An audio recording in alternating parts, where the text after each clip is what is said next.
Hmm. How are my rockers today? Solid. Excellent.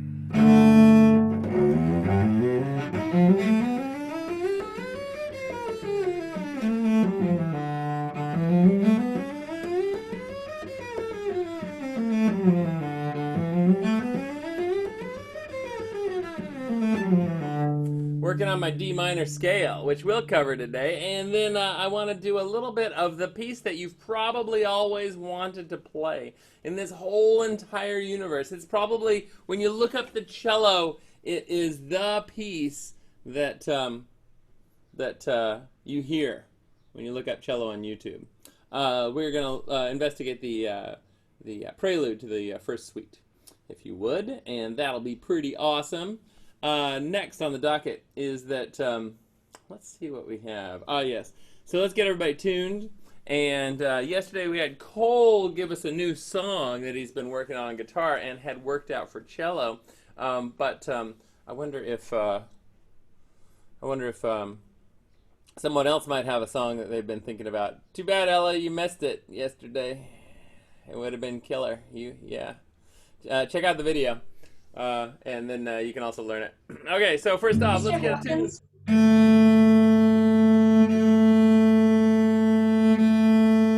and D and G. You know my G to me sounds just a little bit low. Hold on a second. Whoops. Here we go. Here is the tuner. All right. Oh, I'm sharp.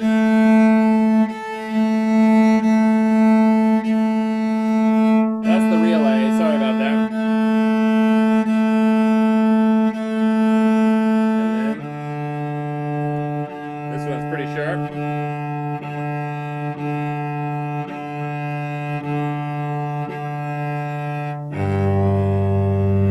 Oh, that's why the G sounded so bad. It was in tune. And C. And that's a little bit low. There we go.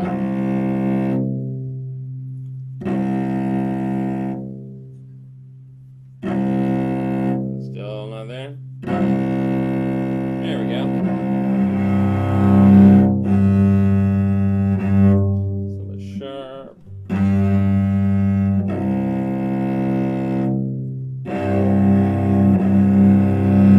That's really funny. To me, it sounds just a little bit out of tune. That one is on. That one is on. Huh. Yeah, it's an interesting C and G conundrum. All right, so let's go to G. And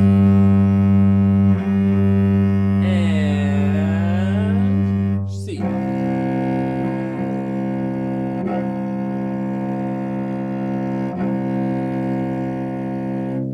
All right, I heard a question from somebody. Go ahead. I just letting you know I won't be able to come tomorrow. Oh, okay. All right. Well, we'll miss you, Ayla. All right, so let's go to the D minor edge of the minor edge. That would be hey over here. And we're going to introduce the third octave of goodness to all of you. And we're going to work on some, yes, there it is. All right. Shunk. All right. Zoom says, there we go. All right, and I'm gonna head over to this one. Oh, well, look at that. Page 11 just needs to be swapped down here because that's the page I'm actually looking for. Oh, that's so interesting. 10. Yeah, okay, 12. All right, here we go. That's pretty wild. Okay, and here is the course. Shoot. All right. Okay, here we go. Oh, wait. Yeah, there we go. This stuff right here on top. Now we are going into merely tenor clef. We haven't had one of those scales in a while. We've been going pretty high recently. And over here, this is the F. Here is the B natural, first finger and second finger C sharp and D.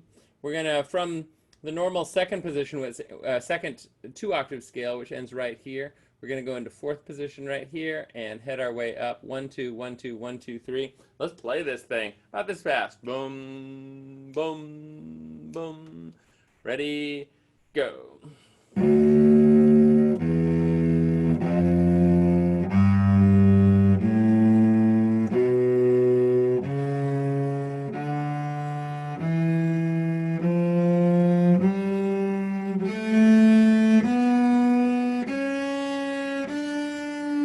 Fourth position, sixth position, and I don't know what position that is. Now back down.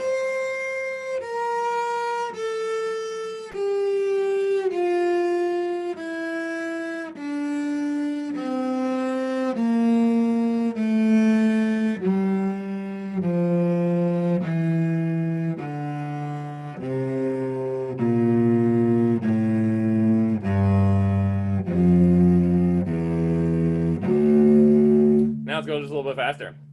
Right on. Here we go, friends. And.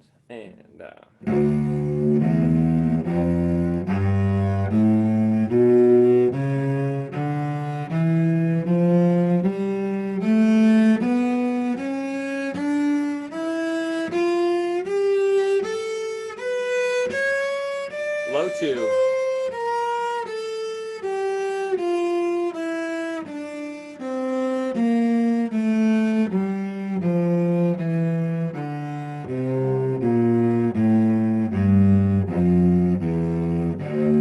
Oh, I have a little insight into this. When you're going all the way up into a scale, I pick up my second finger and then I drop it down lower. So I'm not sliding it one way or the other, and stretching it out. I'm actually picking it up and bringing it over here. So try that. Put your third finger down with your thumb, and put your second finger up high like this, and then put it down low like this. And you can actually just walk it between C sharp and C natural. Okay. So now let's try from this B. And you can watch my fingers this time. Walking it back. And 2.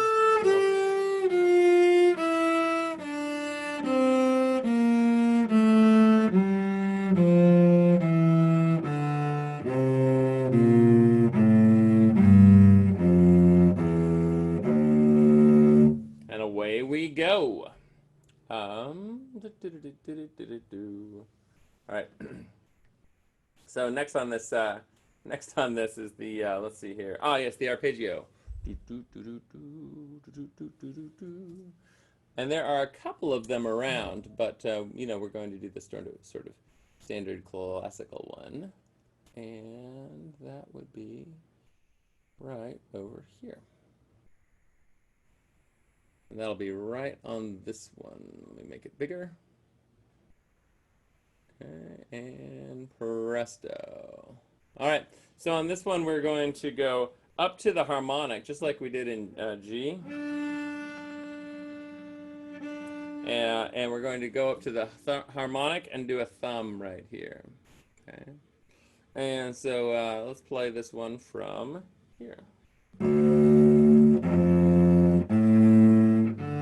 Now I'm doing a first finger on F. Now I'm sliding up.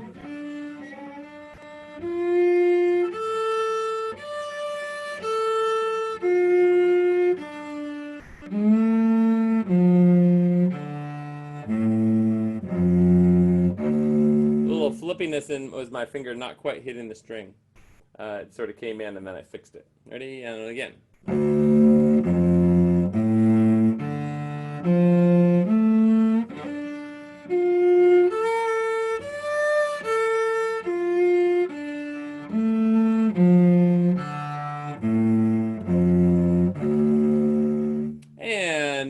go faster? All right, nobody? Nobody wants to go faster. Well, let me show you what's possible.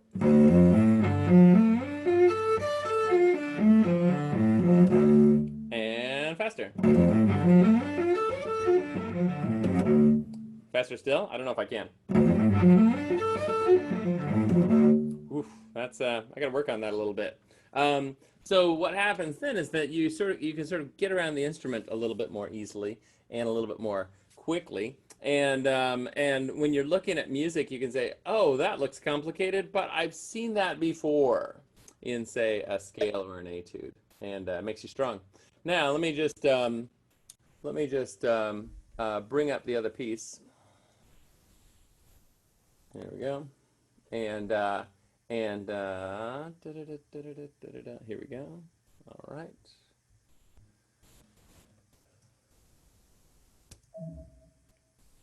All right. So in this particular one, we want to investigate the first suite. Okay. And this one you may have played before, and that's great. I'm going to make you all very small. Let me see if I can. Let me see how many people I can get in there. No. I need 2 rows apparently. No matter how wide I get, it's not going to make it any easier. All right. So here is the music. All right. So on this particular one, we're going to hold down fingers, and we're going to start, and it's the beginning of chords. All right. And Bach is definitely thinking about the cello as a chord instrument, perhaps like a gamba. And what he's going to do is hold down notes so that they ring. Okay. So as I switch this back, I'm going to hold down this B, and I'm going to play it before I play anything else. And then when I lift it off, it's it's an open nice string. But then I keep it on.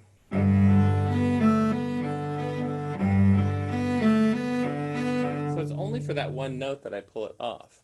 Let's take a look at that note again. And that is this B right here. Okay. And we'll have a couple of these notes that change just on the 4th note of each 8-note pattern. Okay. And so we're thinking of this as a G chord. And then this is GDB, and then we're thinking of this as a C chord, but it's over G. So remember when we saw chords that were a letter, and then there was a /, and then another letter? Well, this is like a C chord /G. Okay. Then over here is a D7 chord. This is F sharp and C, and there's a D implied. But the because of the ringing of the G, you're going to hear a D in that in your ear. But that is a D7 over G, okay? And then we arrive over here with a G chord with a whole bunch more G's than we had over here, okay? And so let's deal with that right now and work through this kind of music. So this is the G chord. Go ahead and try that one. This is a French arrangement that I got on Internet Music Score Library, IMSLP, and it's got it's a like from the 30s, I think, or 40s. It's sort of a mid 20th century approach where they said, let's make everything really smooth and nice and ringy.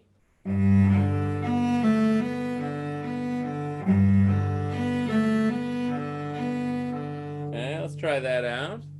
Okay. Now let's take a look at the next chord where we're going to play a C chord but over G.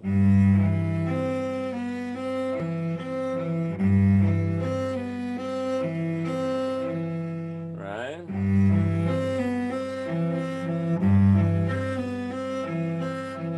And the hard part here, I'm going to show just one little part of the arm, is that once I get up here, I want to be in a middle section between these notes. so that my upper arm doesn't move too much, but my lower arm does.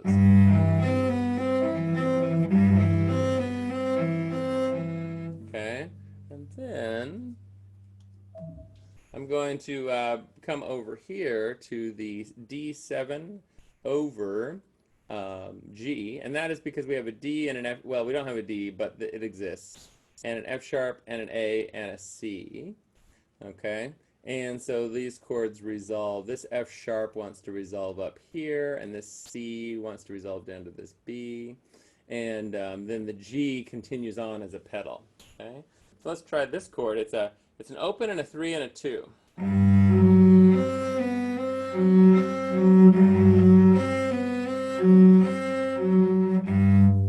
and then I'll show you how that looks right over here. You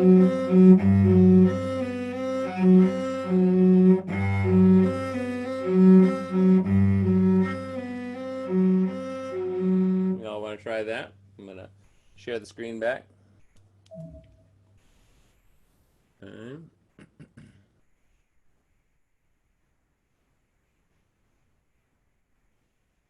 All right. Now let's go. We resolve that chord over to the G, G, B, A.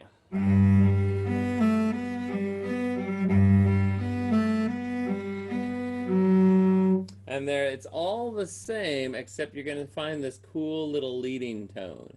And I think this is the first time we've had a leading tone going into a new chord. Over here, we have these passing tones. Okay. Oh, sorry. Yeah. We have neighbor tones. Excuse me. And this is a passing tone: F sharp, G going to F sharp, going to E. You'll encounter this if you study music in college or later in high school.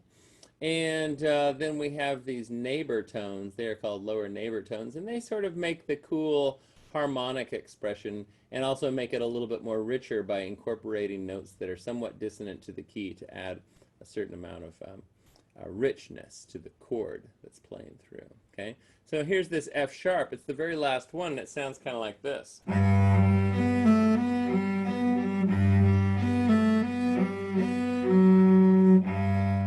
Okay, now that F sharp leads us to and so now we have an E minor chord over G, and that is a G, E and a G and a B. The A is a lower neighbor tone, and then this F sharp is right over here, and then we're going to have our first shift into second position. Okay, and it's going to sound like this.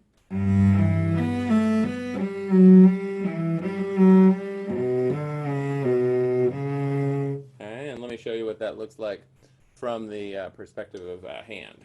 I'm barring over the E and the B.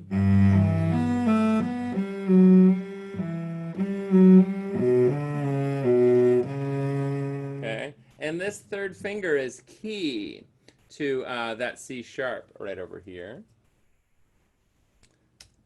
On this bit, that third finger right there fits beautifully right here because we are going to go right over into this D major and stay in second position. So this kind of preps us to move our hand into a new spot where we get to stay for a while.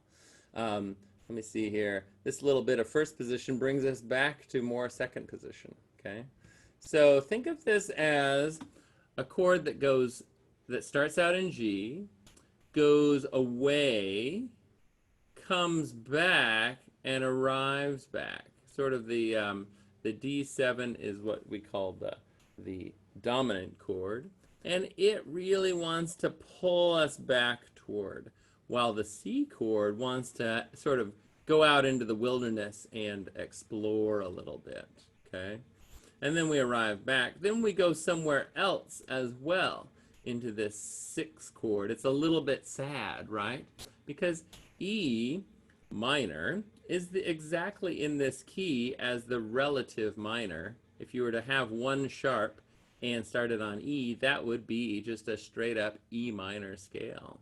Okay, and then over here we go to an A7, which is A, C sharp, E implied, and G.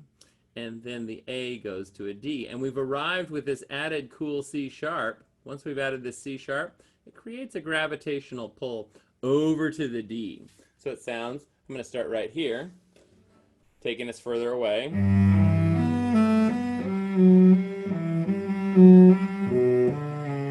And then bringing us back.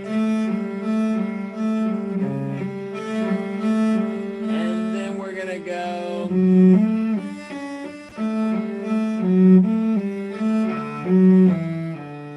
Okay. So, and then it almost feels like we've arrived at the, like it's an ending of a phrase. Okay. Until right here, and then it says, oh, we're going to go somewhere else. Okay. So here we are, starting, going far afield, reaching the D, need to sort of, the rubber band is pulling us back. We snap back to G. Then we go over here to the relative minor and explore there. But then we use the pull, and specifically it's this pull of this tritone. This is a diminished fifth right here. And the C sharp really wants to go up to D. And the G really wants to go down to F sharp. And that's exactly what happens. We have a D and an F sharp over here. Okay, so look for notes that are sort of like little projects to get you places and get you into places. And here's the fun part. Once we've played this a few times,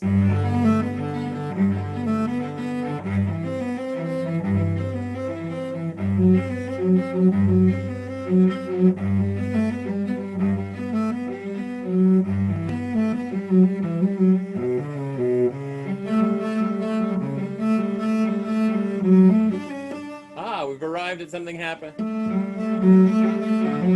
And then now we come back and now we've solidified ourselves into D. Okay? Now the piece is in G. And D is like going from here. And now we've suddenly gone to D. Now, that is what we call going to a different key center. Okay? It's not really a modulation. We haven't changed into a different key. But we're just going to a different key center. And so we've gone up to D. And that C sharp got us there. Okay? Now, here's the next part. I can play this as a pop song.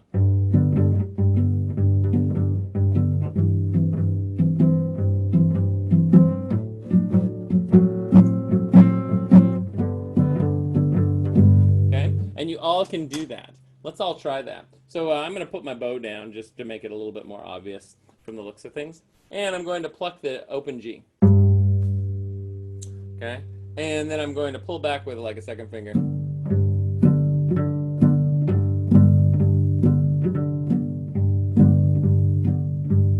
And each time I'm plucking this C or G with my thumb.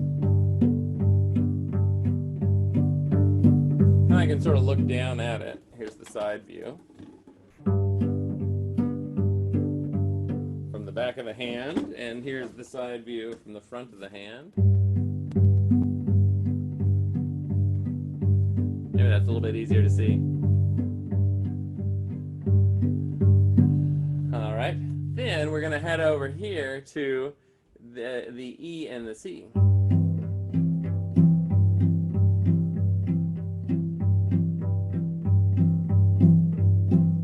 And then we're going to head over to the F. We're adding the F sharp in. Ooh, this is pretty dissonance. It's pretty spicy. And then we're going to head over here to the... Okay? Now this is harmony circa 1721. Okay? Like this is what people view as going far away and sort of, and going far away and coming back. There will be a lot more involved chords that happen later. And you've probably heard much more advanced and crazy chords in the music that you've heard as well. But we can get there through this and sort of understanding where we're headed.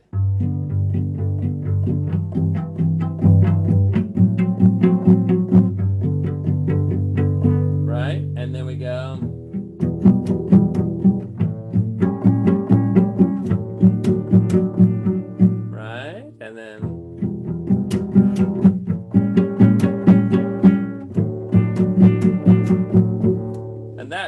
first 2/3 of the page of the Bach First Suite, Prelude to the First Suite. Okay. Now, those of you who also play guitar, Cole, might get a kick out of this. Like, hey, wait a second. Can all music be reduced down to these chords, and playing this in like a guitarist? The answer is yes. Now, one thing to really impress your parents as well is to be able to. They put these little parts in. They put this waist in here on the cello for a reason, and you want to be able to sometimes play as a guitarist. It's pretty handy, when you're sitting around with friends. So feel free to put the cello right here in the corner of your knee, into your right knee. And let's practice strumming these chords with our hands here.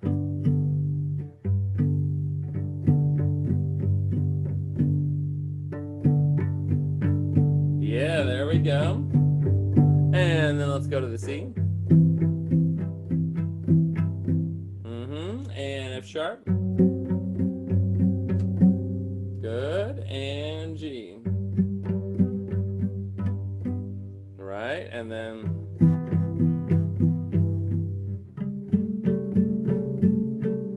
right.